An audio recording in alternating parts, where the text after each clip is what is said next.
It was old and cantankerous. Our doors didn't quietly open with a nice little how do you do hiss. It was dirty.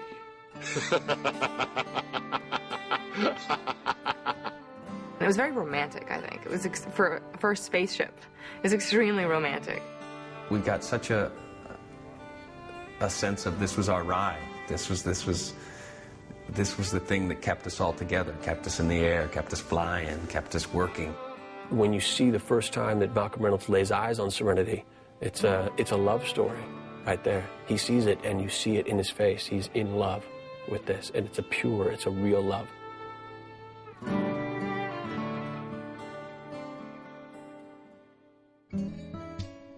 The ship, Serenity, is, in a way, it's the 10th character. And it couldn't be more important. It's a character in the sense that, you know, Mal's need for this ship and what it means to him, and also how it makes us feel in a scene, is as important as what the characters are doing. We designed her very carefully.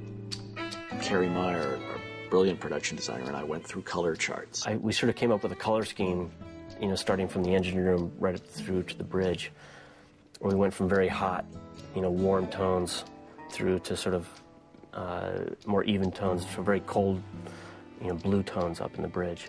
So it got very hot in the back, very cold in the front. You know, not only did Serenity have a character, but he wanted each space to sort of have its own character as well, which would sort of play into all the different characters in the show. Everything was done, you know, with that in mind. It's like this room, this is the engine room. Kaylee lives here. Kaylee is about earthiness and warmth and sexuality and optimism.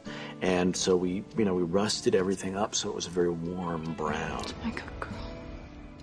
It was a great ship. We loved the little details on the ship, just that Kaylee wrote her name out and beautiful little flowers and things above her room. And every place was very specific to what was happening in that room. Then the dining room with its little floral pattern that was clearly done by Kaylee, and a yellow, again, kind of a warm, but, you know, sort of more diffuse, so that it, you know, it could lend itself to a lot of the different stuff. For me, the dinner table, when all 9 of us are sitting there and eating together, were and are always the most special times we were shooting the show. Natty, I want to hear about the Natty thing. In ours, shuttle, obviously, deep reds and golds and just very lush and very sensuous, because that's, you know, her trade and her character. And also the way she and Mal are with each other is very, there's, you know, a romantic tension, and when they're in that shuttle together, it's there on the screen, in the set. What's your game? The bridge was Alan's. He took it and owned it. The chair was really comfortable. It could recline. The things came up and down. And whenever we were on the bridge, I got to sit there. It's very different from other shows where the captain always sat in the chair. But the captain didn't know how to fly the ship, and so I always had to stay in the chair, so he was always just over me. There were 3 switches, my magical 3 switches I always hit. When anybody told me to do something, the first thing I did was hit these 3 switches that have no purpose. It was just like, okay, I'm about to do something, switches. They make good chicky sounds. I remember meeting Joss for lunch, talking about things. This is after I'd got the job, of course, and we're just hanging out, and he said, would you like to come and see the ship? I said, yes, and we went there, and it was colossal. It was very important in Serenity to, as much as possible, introduce the ship. And some of it I cut out for length, and some of it is in there. But, you know, the idea of going from place to place to show that, yeah, we did, in fact, have the entire ship built all the way 190 feet from one end to the other, so that people would really get the sense we're living here. The upstairs was a continuous set, and the downstairs was a continuous set. They were separated on different stages because, you know, one was above the other. But we also did that because we knew that we'd want to be shooting second units from time to time, and so it was beneficial for us to have the 2 sets separated. We had this entire structure that was our ship, so it was easy to get a feel for how big it was. If you were to walk onto the set, you would think this might be a real ship or a real building, because there were stairs, and the stairs led to the next set, which connected to the next set. I remember the first time I got on that set and I saw this, because it's completely open, the grating, and there are very few railings, and I was just like, I've got to run up. It feels like you're like on air, like you're not stepping on anything. That was really, really hard. I got a little vertigo. We wanted everything to be completely exposed. We wanted to know that they were just, rigging this thing together with baling twine, and that it barely worked. And then the effects people made it into what it was as far as what it could do.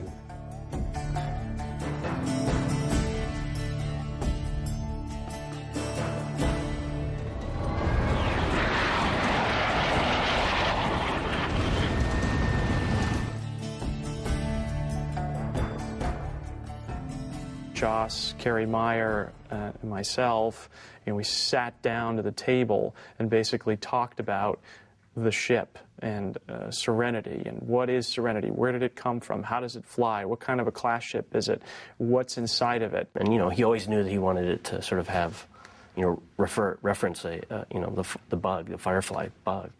I just literally just started doodling different little ships and little ideas. And we went into sort of sketch mode, with the idea that Joss had, which was, I think this spaceship should have qualities of a bird, but also qualities of a firefly. So, with this long neck that has the ability to look over a long space, with like a bigger abdomen that kind of reminded him of this bug-like creature, that when you see it, passing through the space, you could look at it as an insect, like something that annoys the Alliance, which, plays a big role in our show. One of the things we sort of latched onto for the interplanetary travel was this idea of, of a big fusion explosion behind the backside of the spaceship that would propel it inordinately faster than anything that we have on the Earth. That would be interesting, and then we could play with the idea that, it might have a glow which we could use as an exterior light, which would allow the ship to look like a firefly.